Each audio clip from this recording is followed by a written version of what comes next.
de esos casos que se veían hace 25, 30 o bueno, no sé cuántos años, pero que actualmente podemos seguir viendo en las zonas rurales del país. Por lo tanto, yo comparo, o me gusta mucho comparar mi práctica aquí en el Distrito Federal y mi práctica actual en Chiapas, en el Hospital Altamirano, en el Hospital San Carlos de Altamirano, en donde quizás ya esto así tal cual no me ha tocado ver, pero estas lesiones ya con mucha destrucción, como que son demasiado agresivas, sí que las he podido ver, ¿no? Y a pesar de que hay toda una historia de descripción clínica realmente muy clara y muy precisa de esta patología, pensamos poco en ella y la diagnosticamos también poco. Dentro de lo que ya comentaste, Graciela, una de las cosas que hemos podido ver es la onicolisis, efectivamente, o sea, un dato como que puede ser por 90,000 causas, pero que no hay que despreciar como inicio de patología ungueal, descartando la traumática, y a veces, aunque haya trauma, eventualmente puede ser el inicio para que nos llame la atención. El eritema periungueal, van a ver ya después algunos casos, el dolor efectivamente, y las evoluciones que he visto o hemos visto en estos pacientes son relativamente cortas porque quizás son pacientes que consultan más pronto y consultan por el dolor. En general en la uña el dolor es la causa de consulta y muchas veces es la causa de que hagamos algún manejo. Yo me explico el dolor también porque todo lo que aumenta la presión subungueal es dolorosa. Entonces, si hay un absceso hay dolor, si hay un tumor que de suyo es doloroso, como el tumor glómico, desde luego, pero si hay un fibroma ungueal, que es quizás de los más frecuentes, también en el inicio puede haber dolor. Entonces, la onicolisis quizás y el dolor pudieran ser datos que nos obligan a pensar en que tenemos que descartar algún otro problema. Este es uno de los primeros casos que yo vi y que tiene una destrucción en el pliegue lateral. Probablemente, de este caso no recuerdo ahorita la evolución, pero y tampoco me acuerdo si es de la mano izquierda, pero lo puedo checar en el expediente. Y sí, sí es hombre, efectivamente, aunque ahorita que estaba echando a andar aquí el disco duro, dije, tengo dentro de estas una mujer y es la mano izquierda. Efectivamente, una que es de Cancún. El chiste es que, bueno, esta es una imagen que nos puede hablar clínicamente de primera instancia en un proceso infeccioso piógeno, en un traumatismo, o estas personas que acostumbran a estarse quitando el pellejito, etcétera, que a veces se infectan, pero que en un momento dado ya tenía una evolución larga e, insisto, con destrucción de la lámina ungueal y sí con dolor y molestias. El carcinoma epidermoide in situ se puede desarrollar en muchos casos de pacientes con verrugas virales. Esto no significa lo opuesto, que todas las verrugas virales nos van a dar carcinomas epidermoides, pero que desde luego sí conviene ver, y en algunos casos inclusive en estas muy recidivantes, hasta tipificar el virus, porque en un momento dado se justifica o puede justificarse, ¿no? Y aquí vemos este caso que nosotros podemos ver aumento de volumen del dedo, es el quinto dedo, es otra localización que no es rara. El quinto dedo, tengo algunos casos en quinto dedo. Destrucción, lo primero que uno pensaría aquí, inclusive por el puntilleo negro, pues es en una verruga viral y esta es una verruga con carcinoma epidermoide. Entonces, sí tiene importancia pensar en ello, sobre todo el serotipo 16. Aquí vemos pacientes con factores de riesgo, ¿no? Ya todos lo conocemos, inmunosupresión de cualquier tipo, pero sobre todo iatrogénica por trasplantes o pacientes, en fin, con lupus, yo qué sé, sujetos a a contacto con arsénico, por ejemplo, con alquitrán, yo no sé qué tanto actualmente realmente se vea, radiación, y radiación porque ahora que hemos estado como medio, bueno, yo he estado en contacto con los radiooncólogos, pues hay muchísimos pacientes tratados con esta terapéutica que presentan lesiones cutáneas en tórax, por sea de mama, en un chorro de lugares y que, bueno, no hay que olvidarlo, ¿no? Infecciones bacterianas crónicas, BPH ya dijimos, y en algunas genodermatosis. En todos estos cuadros podemos ver esto. Este es uno de los últimos pacientes, mujer, de 3 años de evolución, es una paciente de Guanajuato, que tenía eventualmente salida de secreción purulenta espontáneamente.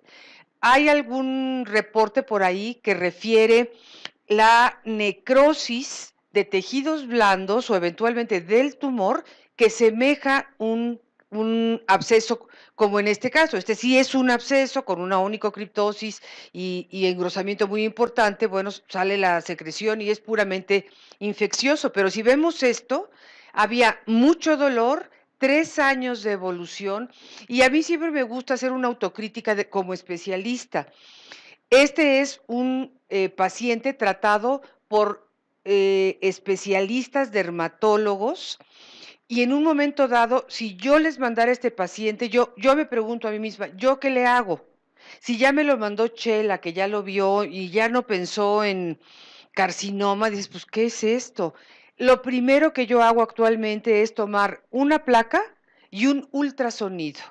El ultrasonido es un estudio no invasivo que nos facilita en 2 días a no hacer la biopsia inicial, que muchas veces luego nos pasamos, bueno, yo que soy muy quirúrgica, quiero biopsiar todo y a veces me tengo que frenar, y esto me ayuda mucho a hacerlo. Esta es una paciente, yo no la operé ya, la operaron allá en Guanajuato, en donde sí hicieron de primera instancia amputación de la primera falange. Y este es otro paciente en la mano, es el tercer dedo, es un arquitecto que manejaba pues cosas, yo qué sé, ¿no? Hacía modelaje o hacen esas maquetas, no sé, hacen una serie de cosas y él siempre tenía en mente que se lastimaba porque se mordía, porque se picaba, por lo que sea. Este paciente tenía 2 años de evolución y había consultado una sola vez. De hecho, había consultado a un podólogo, aunque lo tenía en la mano, pensando que era una cosa de ese tipo. Y cuando hicimos la biopsia, la respuesta fue, vean aquí nuevamente, onicolisis, aumento de volumen, secreción purulenta, desde luego dolor, y era un carcinoma epidermoide sin verruga viral. No de todo, desgraciadamente tengo los antes, durante y después, ¿no? Entonces, las formas de presentación, esa es la paciente, son paroniquia o como uña encarnada, separación y deformidad ungueal, y desde luego, nuevamente, estas lesiones que se parece a la que tú presentaste, si lo queremos ver con ganas, tipo, le llaman lesión granuloma piógeno-like, y que tienen todo este tipo de sintomatología y también lo podemos confundir cuando son las uñas oscuras. Esta es una paciente que recidivaba y recidivaba la lesión, era una verruga viral que tenía alteraciones intraepidérmicas y a quien solamente le hicimos una extirpación de toda la zona periférica y dejamos granular por segunda intención en este caso concreto. Este caso tiene muchísimos años, quizás ahora ya no haría exactamente lo mismo, pero bueno, se los comento porque así lo hice y no tuvo recidiva. Ya les decía yo que este es un estudio que a mí me gusta mucho usar, que nos da muchísima luz, ahora sí que en tiempo real, en tamaño real y en perspectiva de los elementos, incluido el lecho ungueal, el hueso, la matriz de la uña, si hay vascularidad agregada en la neoformación y que en un momento dado, pues yo sí lo tomo en cuenta porque el costo de otros estudios a veces no es posible para muchos pacientes, aunque desde luego sí está la resonancia magnética. Yo tengo que confesarles que no le he tomado a ninguno de mis pacientes resonancia magnética. A lo mejor hago mal, no sé, pero bueno. Sí, ándale. Bien. el instrumental básico, como pueden ver, es muy básico. O sea, para hacer este tipo de cirugía, pues es igual que cualquier otra cirugía dermatológica. A veces usamos el equipo de los ortopedistas, por ejemplo, yo no lo tengo personalmente, pero en quirófanos sí, la gubia, la cizalla, dependiendo del caso. Y este caso no es igual, sino idéntico al que tú presentaste, en donde aquí ya habíamos hecho la biopsia, tenía exactamente ese mismo problema. Vean cómo está aquí. Aquí yo estoy haciendo una incisión de todo el aparato unguial, pero con cirugía micrográfica, pues dejamos parte de la uña. Y aquí vemos la histología con un carcinoma bien diferenciado. Otro más, este es otro paciente a quien sí hicimos la extirpación completa del aparato unguial, pero respetando la falange. En estos casos que les voy a presentar, prácticamente en ninguno de los casos yo he llegado a la amputación, porque en su momento, en la mano y en el pie, si lo hacemos con cirugía micrográfica, si tenemos certeza de que el hueso está respetado, esta conducta conservadora que muchos oncólogos y sobre todo muchos dermatólogos europeos, españoles sobre todo, o alemanes aconsejan, nos da pues una calidad de vida muchísimo mejor. Este paciente era un paciente de 70 años de edad que hacía caminata o corría, ya no me acuerdo qué hacía, y sin falange igual ya no podía hacerlo. Entonces se hizo un injerto de espesor total, aquí lo ven, haciendo inclusive este pliegue. Esto lo hicimos con un compañero cirujano plástico, el doctor Mario Mendoza, que es pues excelente y aparte maneja muy bien esto, que fue quien nos enseñó. Este es un paciente con trasplante renal inmunosuprimido y que era, ese es de nutrición, y que era guitarrista, bueno, mariachi. O sea, imagínate para tocar la guitarra. Entonces me dijo, oiga, no me haga eso, ¿no? Le dije, bueno, vamos a intentarlo, y aquí está igual, con un injerto y con una sobrevida hasta la fecha, desde hace muchos años, también sin problema. Como conclusiones del epidermoide, yo les puedo decir que es poco frecuente. Quizás lo subdiagnosticamos eventualmente. La biopsia es confirmatoria. Los estudios de gabinete, pues sí son importantes, útiles y necesarios para la conducta oncológica. Y esta es la hipótesis etiológica de la que ya hemos hablado. Y ahora les voy a presentar algunos de los casos de melanoma del aparato unguial. Este fue un primer caso que yo vi recién egresada, y lo vi aquí en el Hospital Ángeles, dicho sea de paso. Le hice biopsia, por supuesto, porque todos estamos de acuerdo que esto parece un melanoma, hasta que no se demuestre lo contrario, y el diagnóstico fue de hiperplasia melanocítica sin atipias. La enseñanza que me dejó esto es que la hiperplasia melanocítica en el aparato ungueal es melanoma, ¿no? Es melanoma, y aunque no haya atipias, 6 meses después esta paciente falleció. De tal forma que eso me dejó una huella, o sea, tatuada en el cerebro, hipotálamo y anexas, en donde yo cada vez que veo una uña negra, por supuesto, en este caso, pues pienso que puede ser una micosis, etcétera, hago un examen directo, pero de preferencia soy más agresiva y hago una biopsia, porque es mejor dejar una distrofia ungueal en una lesión benigna que dejar ir un melanoma, porque el melanoma no se va, sino se va el paciente, ¿no? Entonces, pues creo que sí hay que tener una conducta un poco más activa. Lo mismo, ¿no? Me fascina este estudio, porque aparte hicieron un estudio precioso, muy bonito en nutrición con respecto solo al ultrasonido en melanoma, y la verdad es que el melanoma en piel y en uña, ¿no? Y es que da unas aproximaciones increíbles con respecto a la dermatoscopía y a la biopsia. Entonces, de ahí que le agarré cariño, ¿no? Bueno, esto ya ven claramente, desde luego, que hay pues un Hutchinson. Este es uno de los pacientes, vean el eritema, una perionixis, y desde luego estas bandas eh, más oscuras, más claras, color marrón, aparentemente sin ninguna alteración a nivel de hueso.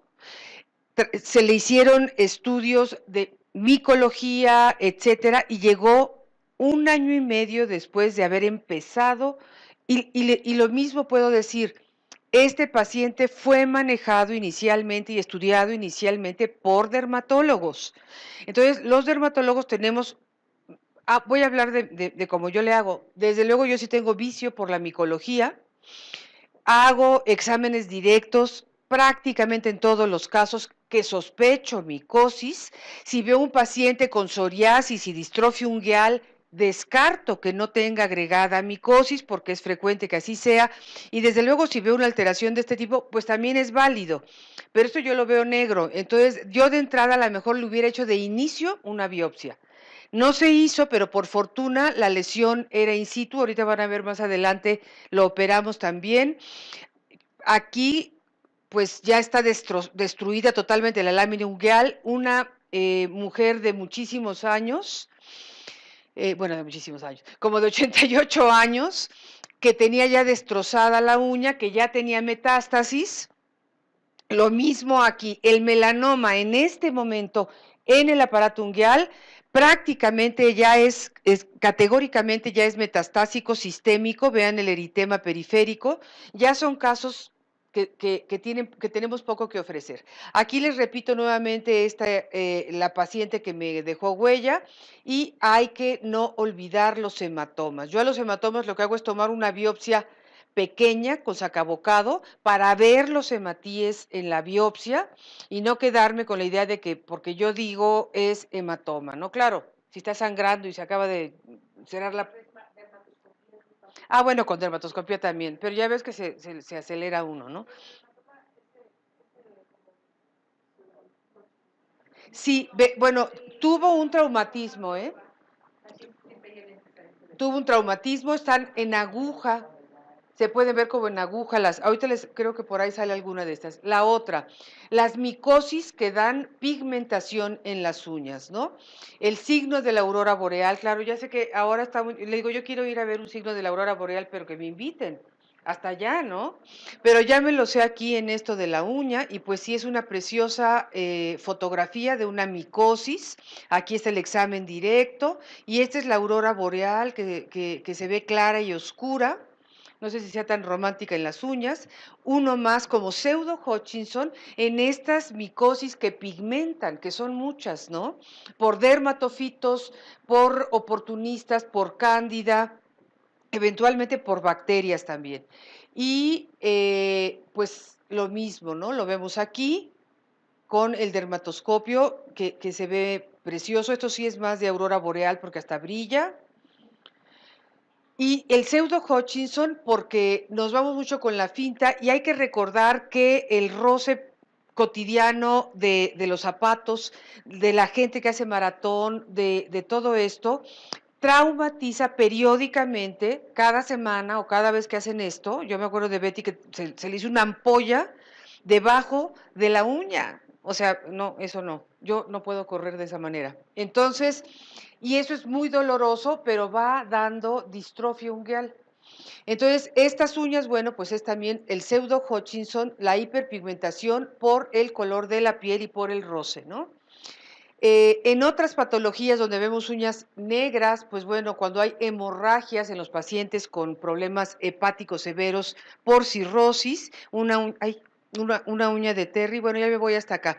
La matriz ungueal, a mí me gusta mucho esta biopsia que es en el centro de la uña, en un adolescente, en donde les explico que va a quedar una distrofia, pero que en su momento, pues vale la pena hacer la biopsia. Trato de hacer una biopsia realmente fina, visualizada, para que quede la menor distrofia, pensando que es benigno, que es un nevo, lo cual fue el caso, levantando un colgajo posterior. Y esto nos ayuda mucho. Con los oncólogos, ellos trabajan haciendo, yo no hago el ganglio centinela desde luego, pero sí muchos de los pacientes los canalizo ahí y es muy importante, sobre todo en estas localizaciones y cuando el melanoma se sale, ya no es in situ, ¿no? En este lugar, prácticamente en todos los casos. Entonces aquí vemos un ejemplo, es el paciente que les mostré que se le había hecho examen micológico y demás, van una hora antes, se les pone, se les inyecta intralesionalmente tecnesio 99, ya en el quirófano el oncólogo le inyecta azul de isosulfán, tienen su aparatito donde rastrean a nivel, depende de la topografía, el ganglio, se saca en ese momento. El doctor Martínez Said, que es con quien hacemos estos, prefiere mandar a un definitivo el ganglio centinela porque es más específico, más fino, en lugar de hacerlo transoperatorio para no tomar decisiones apresuradas. Y este es un caso que es cortesía de la doctora Dolores Nosti de Gijón, España, un dermatólogo, 50 años de edad, 6 meses de evolución con esta banda melanótica. Yo, sin saber, ya era melanoma, pero sin saber, digo, pues yo pienso en un nevo y haría una biopsia conservadora. Allá hicieron una biopsia conservadora y pues fue melanoma maligno. Aquí está la extirpación, esta es la lesión, todo este material me lo proporcionaron y aquí hay pues pigmento suelto, pero está relativamente todavía dentro de la capa basal. Hicieron los estudios de inmunohistoquímica y hicieron una amputación, pero del aparato ungueal, sin amputar la falange.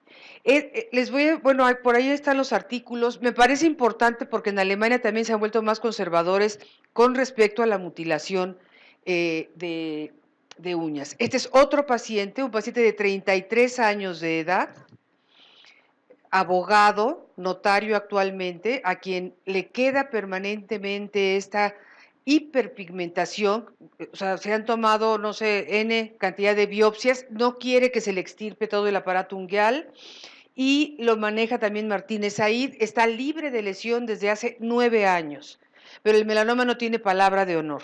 Y aquí yo les dejo para terminar un caso clínico. Hoy me llega un paciente de 5 años de edad con esta lesión pigmentada, con mamá que tuvo mucha maniobra para embarazarse, y entonces, ¿qué deciden? Sin más, ¿verdad? Bueno, pues es que aquí estoy preguntándole a ustedes, pero es que esta plática la presenté en pediatría y tenían como más dudas, ¿no? Yo también biopsia y casi que le quito todo el dedo, pero no. Era un nevo, ¿no? Y por último, pues hay que detectar oportunamente esto para que la sobrevida realmente sea mejor, a pesar de todos los biológicos actuales para enfermedad sistémica de melanoma, nada como quitarlo a tiempo. Y la biopsia, desde luego, desde mi punto de vista, junto con el ganglio centinela, fundamental para decidir tratamiento y pronóstico. Pues muchas gracias.